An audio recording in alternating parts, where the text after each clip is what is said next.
dia kita tidak akan sholat sampai kita sampai perkampungan Yahudi Bani Quraidah. Sebagai apa? Wujud ketaatan mereka terhadap perintah Nabi Shallallahu Alaihi Wasallam. Tapi ternyata sebagian di antara para sahabat itu mengatakan bal nusalli lam yurad minna dzalik. Ya, tetapi kami akan sholat karena tafsiran dari hadis Nabi, perintah Nabi itu tidak seperti itu. Ya, akhirnya sebagian para sahabat sholat, sebagian tidak sholat, sampai mereka masuk ke perkampungan Yahudi Bani Quraidah, terjadi pertempuran. Baru mereka bisa dikalahkan ketika masuk waktu maghrib. Sementara para sahabat yang belum sholat asar, kemudian setelah itu baru mereka sholat asar di waktu maghrib. Ya, sampai kemudian mereka sambung sholat maghrib. Nah, selesai, mereka kemudian melaporkan hal ini kepada Nabi Sallallahu Alaihi Wasallam dan dikatakan dalam hadis itu falam yu'annif wahidan minhum, Nabi pun tidak menyalahkan salah satu di antara mereka. Artinya sikap diamnya Nabi itu kalau dalam ilmu hadis itu bentuk takrir. Apa takrir? Bentuk persetujuan Nabi Sallallahu Alaihi Wasallam atas keduanya. Nabi tidak menyalahkan. Ya, demikian pula Bapak Ibu Masyarakat Muslimin rahimahumullah, ketika dua orang sahabat sedang safar, sebagaimana disebutkan dalam hadis Ibnu Umar, sebagaimana disebutkan di dalam hadis diriwayatkan oleh Imam Abu Daud, An-Nasai dan Imam Ad-Darqutni, dan hadis dinyatakan hasan oleh Syekh Hasan Nasruddin Albani rahimahullah, Imam Nasruddin Albani rahimahullah, ya, bahwa ketika dua orang sahabat sedang safar kemudian masuk sholat, tapi mereka tidak menemukan air untuk berwudu, maka kemudian mereka tayamum dengan tanah yang bersih. Setelah itu mereka sholat dua orang sahabat ini, lalu mereka melanjutkan perjalanan. Tidak jauh dari itu lokasi tempat mereka sholat, ternyata mereka menemukan air. Lalu seorang sahabat ini dia mengambil air wudhu dan mengulangi sholatnya. Sementara sahabat yang satu tidak mengambil air wudhu pun dia juga tidak mengulangi sholatnya. Maka kemudian hal ini diceritakan oleh dua orang sahabat ini kepada Nabi Sallallahu Alaihi Wasallam. Maka apa kata Rasulullah Sallallahu Alaihi Wasallam? Beliau mengatakan kepada orang yang tidak mengulangi sholatnya, Nabi katakan asabta sunnah, sungguh engkau telah sesuai dengan sunnah. Wa ajza'atka salatuka, dan sholatmu itu sudah mencukupi bagimu. Jadi kamu tidak perlu mengulangi sholat.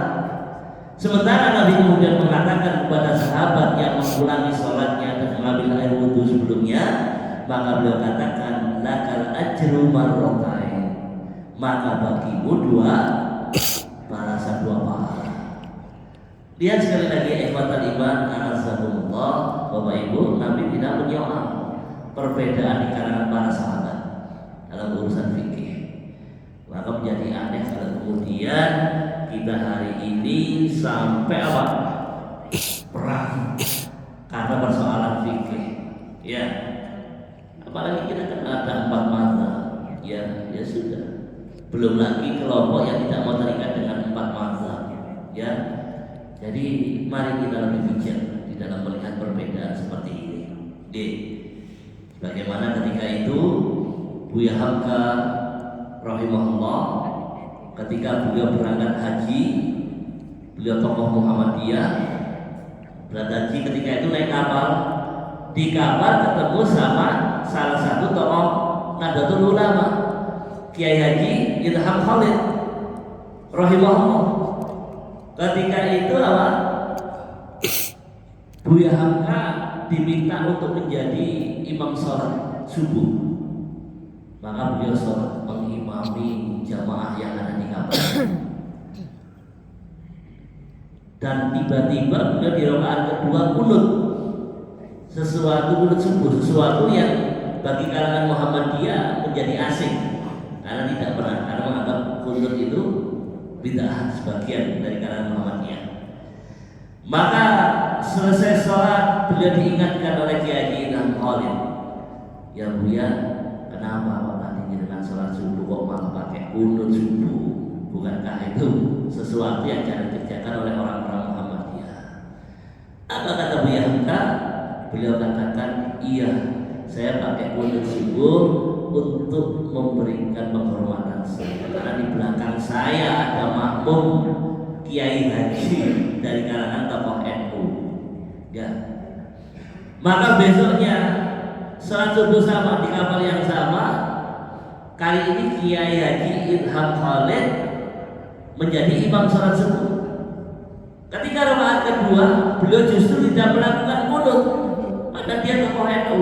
Menghormati. Maka setelah itu sahabat ganti Buya Hamka tadi dulu, dengan pripun kok malah tidak kerjakan kunut subuh? Ya iyalah, lawang di belakang saya ada tokoh Muhammadiyah. Gitu. Ya. Jadi saling menghormati. Ya, ini. Jadi ayat iman azakumullah, mari kita tengok kenapa terjadi perselisihan di kalangan para ulama, ya. Kenapa hal itu bisa terjadi?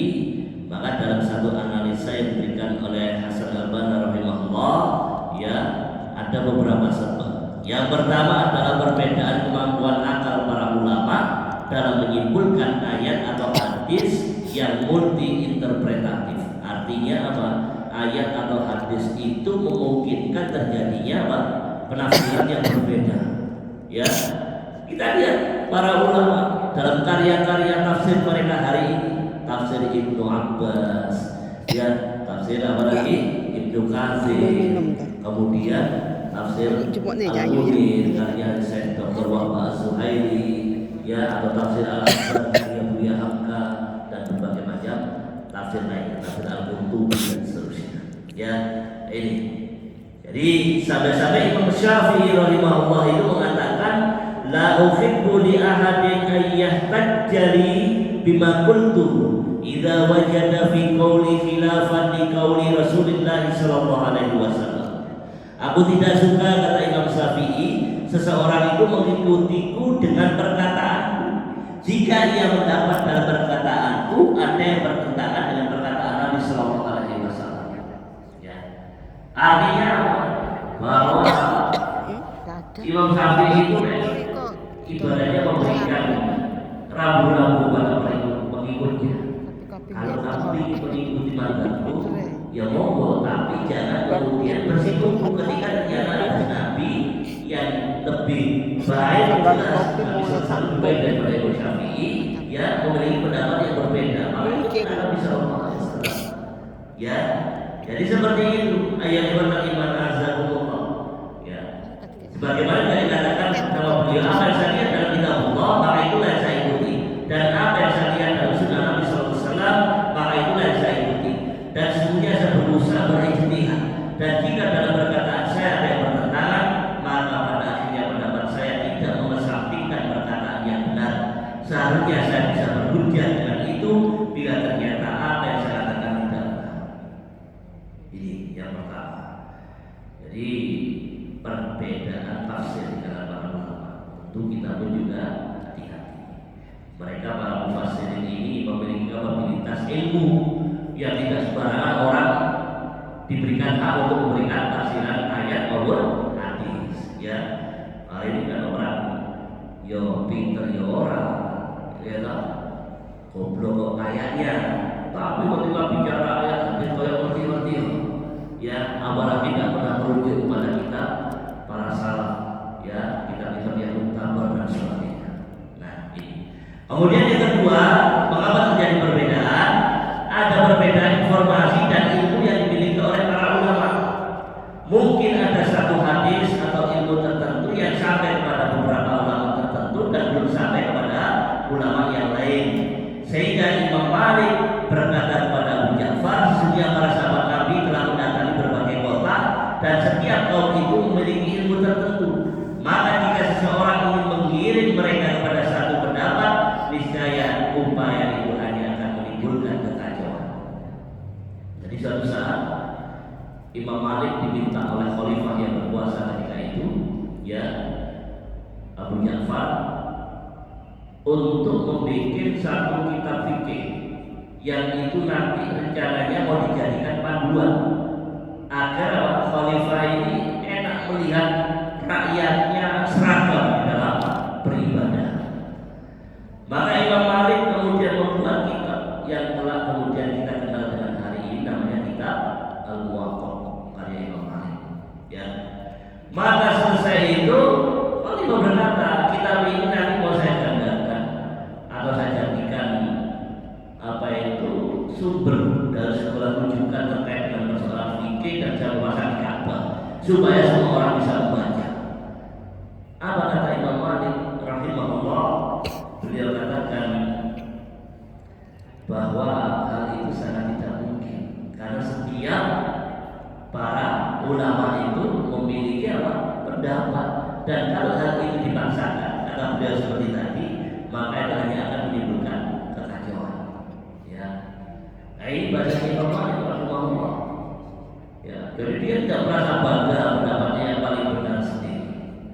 Ini Pak, Bu, maka sampai Imam Syafi'i pun juga mengatakan dalam kitab Ar-Risalah 1/25, "Idza ja'a hadits sahihan fa huwa maqbulun wa in kana man qala bihi ghairi."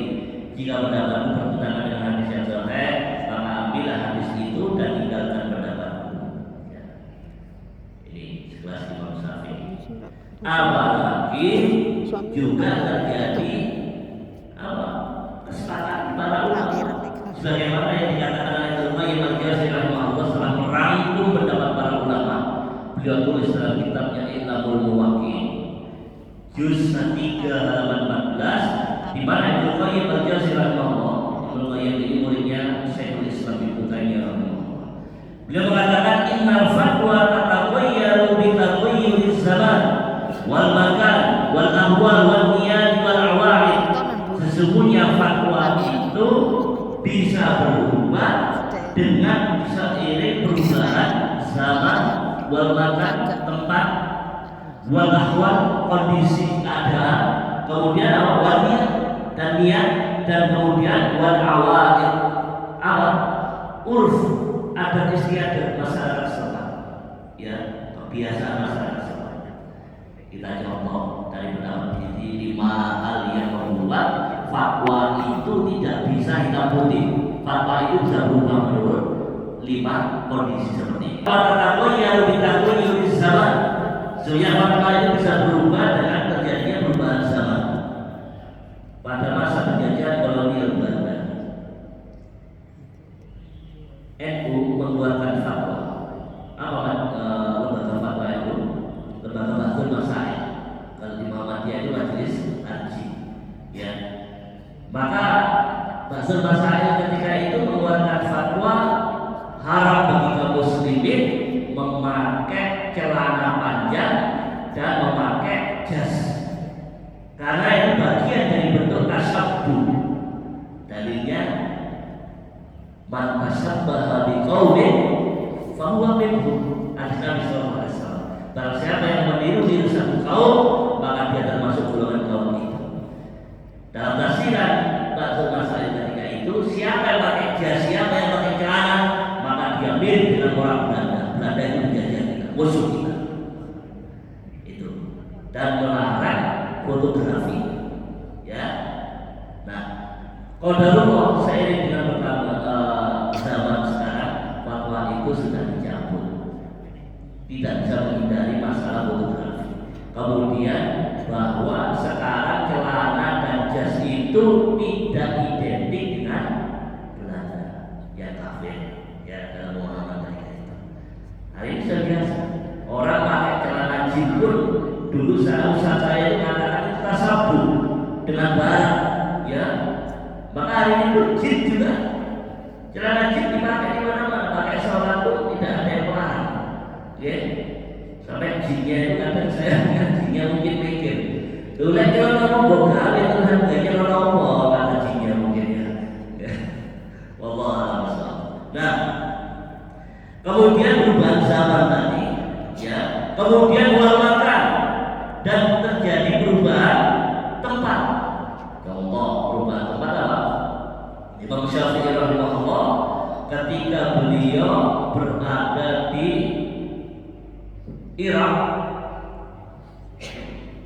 saya nggak tahu di Baghdad atau di Basrah atau Kufah ya.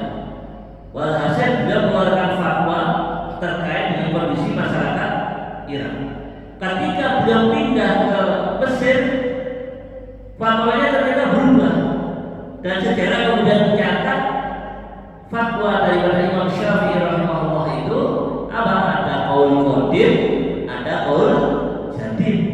Qaul qadim itu memiliki fatwanya Imam Syafi'i ketika beliau berada di Irak, sementara qaul jadid fatwa Imam Syafi'i ketika beliau tinggal di Mesir. Jadi contohnya fatwa Imam Syafi'i yang berubah. Dalam qaul qadim itu Imam Syafi'i membolehkan menganggap sah ucapan lelaki yang mengucapkan talak 3 dalam satu kali ucapan. Tak cerai kamu, cerai. Tapi marahnya hati ini, maka dia tersah kata Imam Syafi'i.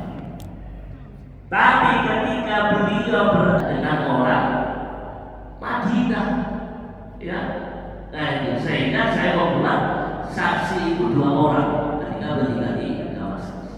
Allah itu nyatakan bahwa itu. Kemudian yang ketiga, sesuatu yang menyebabkan fatwa itu berbeda adalah wal-ahwal, kondisi. Jadi suatu saat Ibnu Abbas radhiyallahu anhu, ya, beliau didatangi anak muda ketika di bulan Ramadan. Anak muda ini tanya, ya saya, apakah boleh saya mubasyarah atau istimta, bersenang-senang dengan istri tapi tidak sampai jima, ya berjumpa seperti itu di siang hari di bulan Ramadan? Apa kata Ibnu Abbas? Tidak boleh. Anak muda ini bergeser dari tempatnya Ibnu Abbas, kata bapak-bapak yang sudah tua, ya Ibnu Abbas, bolehkah saya bersenang-senang dengan istri saya siang hari bulan Ramadan? Maka Ibnu Abbas mengatakan boleh. Pemuda ini heran, si toya ini dibahas kita. Ini kan pertanyaannya sama. Boleh tidak kita siang hari bersenang-senang dengan istri di bulan Ramadan? Kok jawaban jenengan beda? Yang ini boleh, bapak tua ini, kok saya dilarang? Apa kata Ibnu Abbas? Saya membolehkan bapak ini karena dia tua.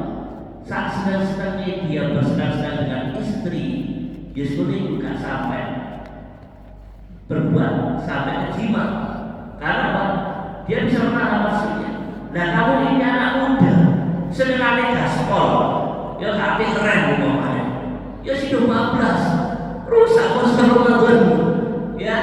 Nah ini, jadi karena kondisi, yang ini karena orang tua yang bijak, dan ini anak muda yang dianggap masih belum cukup matang punya pengalaman dalam urusan.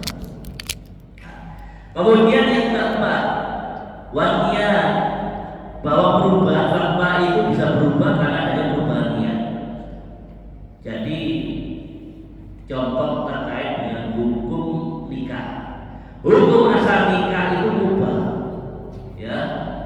Maka ketika seseorang itu, para ulama mengatakan kalau dia adalah seorang lelaki yang kaya, dia punya kemapanan dalam masalah kafaah, ya, dalam penghasilan, kemudian ditakutkan dia kalau sendirian akan jatuh dalam perzinahan, maka dipandang dia wajib untuk menikah, ya. Tapi kalau dia walaupun mampu untuk menikah, tapi kalau sendiri tidak dikhawatirkan jatuh dalam perkara zina, maka dikatakan sunnah. Ya, kita lihat banyak para ulama yang mereka sampai matinya tidak menikah, belum menikah sekali, karena disebutkan dengan urusan ilmu. Siapa contohnya? Imam Nawawi rahimahullah, kemudian Syekhul Islam Ibnu Taimiyah rahimahullah. Beliau meninggal masih usia muda, sekitar 40-an, ya. Maka mereka ini tidak menikah sampai matinya. Ya, tapi tetap ajuan kita andika sunnati. Waman rokiba an sunnati walaysa minni. Kata Nabi SAW, jika itu sunnahku, ya, maka barang siapa yang enggan menjalankan sunnahku ini, maka dia bukan termasuk golonganku. Tapi kita tidak mungkin mengatakan Imam Nawawi itu tidak sesuai sunnah, atau Syekhul Islam Taimiyah tidak sesuai sunnah, ya, sebab jumhur mayoritas ulama mengatakan mereka itu orang-orang soleh, ya. Kembali ayat kata iman azzakumullah, niat. Ada lagi pernikahan itu menjadi haram kalau niatnya salah. Aku tidak mau nikahi si rondo si sugih itu untuk mari menolak racun, ya aku oleh warisan umpamanya, maka pernikahan itu menjadi haram dilaksanakan karena niatnya, ya. Atau dia menjadi makruh, apa? Dia sebetulnya tidak mampu, ya, dan khawatir terjadi perzinahan, maka kalau pendidikan kan nanti khawatir itu tadi, ya. Atau dia tidak mampu secara seksual, lemah syahwat, oke. Tapi dikhawatirkan nanti akan mengecewakan pasangannya kalau nikah, ya, ini makruh, ya.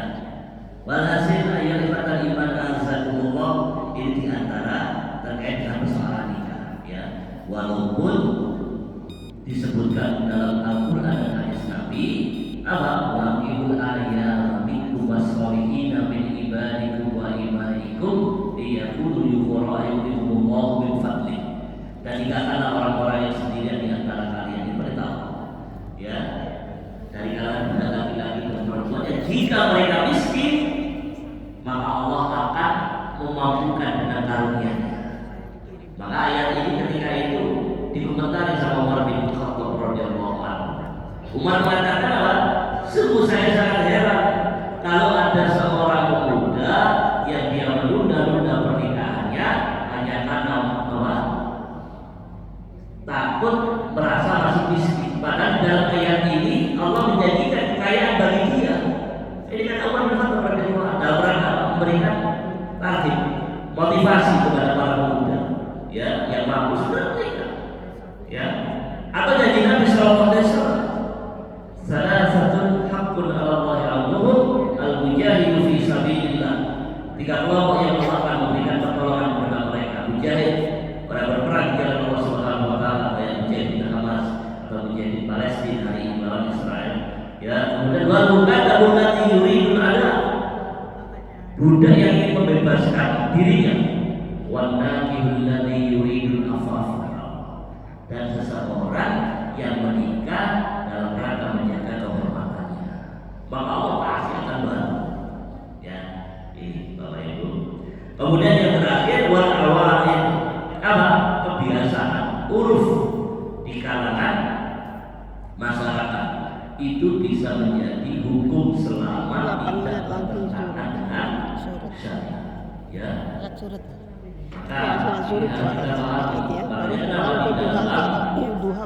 Fikih ketika berbicara terkait dengan persoalan safar, ini contoh yang masalah awal ini, kebiasaan masyarakat atau urufnya masyarakat.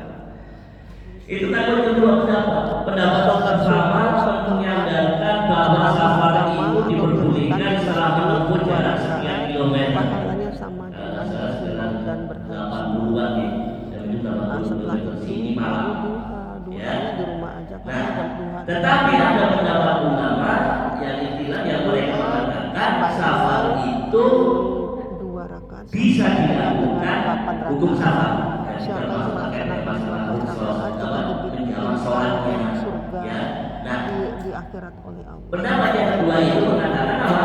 Kalau itu sudah menjadi kebiasaan masyarakat, kita sampai wilayah mereka dan itu mengatakan sudah di luar kota, maka kita boleh melakukan hukum safar di situ. Sholat bisa kita jamak, kita kosong dan sebagainya.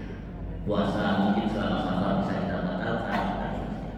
Itu kalau menjadi uruf. Contoh Surabaya, Sidoarjo itu luar Surabaya, luar kota, atau Gresik atau Bangkalan, ya. kondisi itu bisa melakukan jamak untuk sholat atau puasa sholatnya, ya. Walhasil karena orang sana sudah mengatakan sudah luar kota, Mas, ya, seperti itu. Ini pendapat yang dikatakan uruf, atau sudah kebiasaan orang mengatakan itu luar kota sudah, ya. Nah, jadi ayat kata iman A'azzahumullah ini berbeda di kalangan mereka, ya. Kemudian yang keempat, bahwa perbedaan ketenangan hati dalam menilai sebuah riwayat hadis, maka terkadang kita melihat perawi tertentu dianggap sikoh oleh Imam Fulan, sementara tidak demikian menurut imam yang lain, karena informasi tertentu yang mungkin tidak diketahui oleh yang pertama. Contohnya apa? Banyak kitab-kitab sahih di kalangan para muhaddisin yang muktabar, Sahih Muslim, Sahih Bukhari, ya Sunan Tirmidzi dan seterusnya, itu kan ditafsir, ada yang ditafsir ulama